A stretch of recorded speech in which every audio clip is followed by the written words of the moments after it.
Good morning students. How are you? Today's topic is employment. आज का हमारा topic employment का है। एम्प्लॉयमेंट हमारी बेटा थर्ड इकोनॉमिक एक्टिविटी है।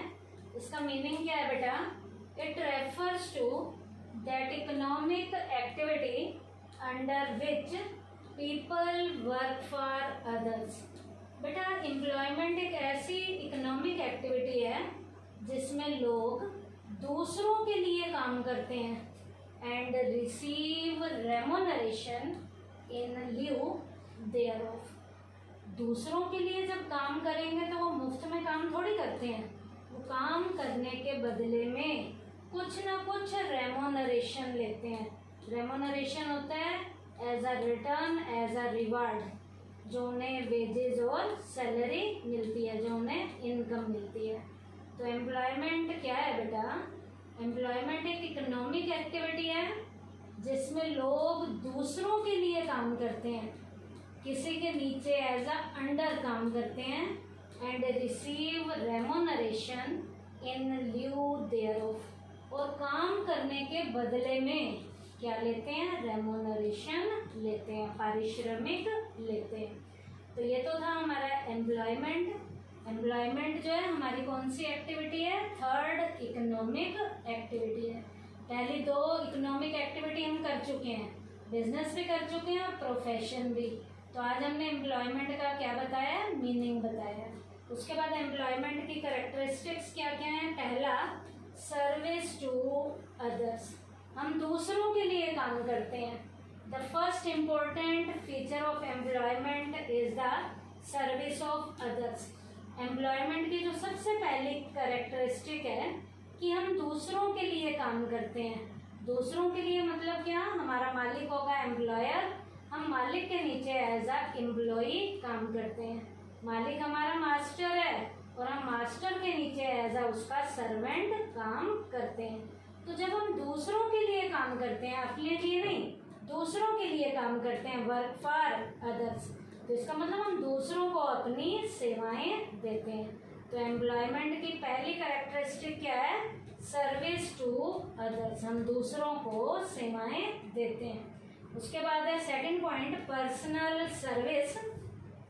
N employee has to provide service himself. एक एम्प्लॉई जो सेवाएं हैं वो अपनी सेवाएं देता है, अपनी सेवाएं देता है। In other words, he cannot get service from somebody else in his place. अब उसे खुद काम करना पड़ेगा, उसे अपनी जगह किसी को भेजना नहीं है। तो उसने खुद ही पर्सनल लेवल पे अपनी सर्विसेज किसे देनी है? अपने एम्प्लॉयर को देनी है। तो पर्सनल लेवल की सर्विसेज किसमें दी जाती हैं? एम्प्लॉयमेंट में दी जाती हैं। तो एम्प्लॉयमेंट की सेकंड कैरेक्टरिस्टिक क्या है? Personal services. अब मान लीजिए मैं किसी के यहाँ एज अ एम्प्लॉय काम कर रही हूँ, तो मेरे को ही अपनी सर्विसेज देनी पड़ेंगी, तब मुझे कुछ मिलेगा। मैं अपनी जगह किसी को भी नहीं भेज सकती। तो पर्सनल लेवल पे मुझे ही सर्विसेज देनी पड़ेगी। तो एम्प्लॉयमेंट में कैरेक्टरिस्टिक सेकंड क्या है? पर्सनल लेवल की सर्विसेज हमें देनी होती हैं। हमारी जगह कोई भी दूसरा जाकर सेवाएं नहीं दे सकता। उसके बाद है एग्रीमेंट। एक कॉन्ट्रैक्ट होता है, एक समझौता होता है। Employment is obtained under a special contract. Employment में बेटा एक स्पेशल लेवल का कॉन्ट्रैक्ट किया जाता है एम्प्लॉयर और एम्प्लॉय के बीच में, मालिक और नौकर के बीच में। मालिक कहेगा कि मैं ये करवाऊंगा और नौकर कहेगा कि मैं ये करूंगा। जब उनके बीच में कॉन्ट्रैक्ट हो जाता है तो काम किया जाता है। तो एम्प्लॉयमेंट किसके कारण ऑब्टेन होती है? एक स्पेशल कॉन्ट्रैक्ट के अंडर ऑब्टेन्ड होती है। The basis of employment is entered in the contract. अब बेटा इस एम्प्लॉयमेंट का बेस क्या है? जैसे ही हम कॉन्ट्रैक्ट के अंदर एंट्री लेते हैं, हमारा एज अ एम्प्लॉयमेंट एम्प्लॉयर और एम्प्लॉय का रिलेशन बनना शुरू हो जाता है।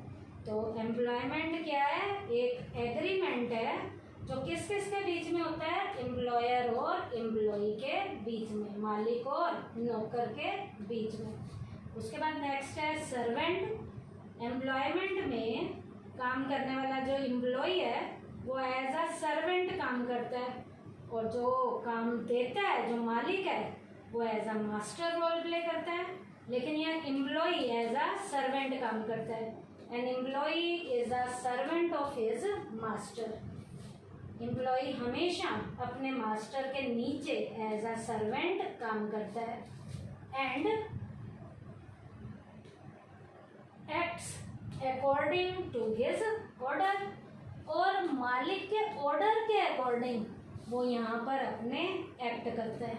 इसका मतलब मालिक ने जो काम दिया है, मालिक ने जो काम दिया है उस काम के अकॉर्डिंग यहाँ पर एम्प्लॉय जो है एक्ट करता है। जो मालिक ने काम दिया है उसके अकॉर्डिंग वहाँ पर एज अ सर्वेंट काम करता है। तो employer as a master role play करता है और employee as a servant role play करता है। उसके बाद है no need of capital. Employment में एम्प्लॉय को कैपिटल की ज़रूरत नहीं होती। कैपिटल की ज़रूरत किसे होती है, एम्प्लॉयर को होती है। There is no need of capital in employment. Employment में किसी भी कैपिटल की ज़रूरत नहीं होती। In other words the capital is that of the master. यहाँ सारा का सारा पैसा किसका होता है, मास्टर का होता है, एम्प्लॉयर का होता है, मालिक का होता है, and not that of the employee. Employee कोई भी पैसा नहीं लगाता। तो एम्प्लॉय को पैसे की ज़रूरत नहीं होती, सारा का सारा पैसा मास्टर का होता है। तो पैसे की ज़रूरत किसे होती है, एम्प्लॉयर को, मालिक को होती है। तो एम्प्लॉय को पैसे की यहाँ कोई भी ज़रूरत नहीं होती। उसके बाद है नो रिस्क। एम्प्लॉय को किसी भी तरीके के रिस्क नहीं सहने पड़ते। एम्प्लॉय को तो काम करने के बाद सैलरी से मतलब होता है, उसके किसी भी तरीके के कोई भी रिस्क लॉस नहीं होता। The inherent risk in the job is that of the master. बेटा एम्प्लॉयमेंट में सारे के सारे रिस्क किसके होते हैं, मास्टर के होते हैं, मालिक के होते हैं।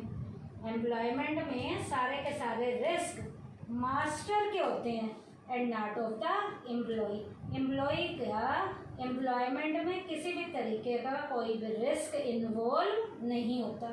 फिर से सुन लीजिए, एम्प्लॉयमेंट में सारे के सारे रिस्क मास्टर के होते हैं, एम्प्लॉयर के होते हैं, एम्प्लॉय का कोई भी रिस्क नहीं होता।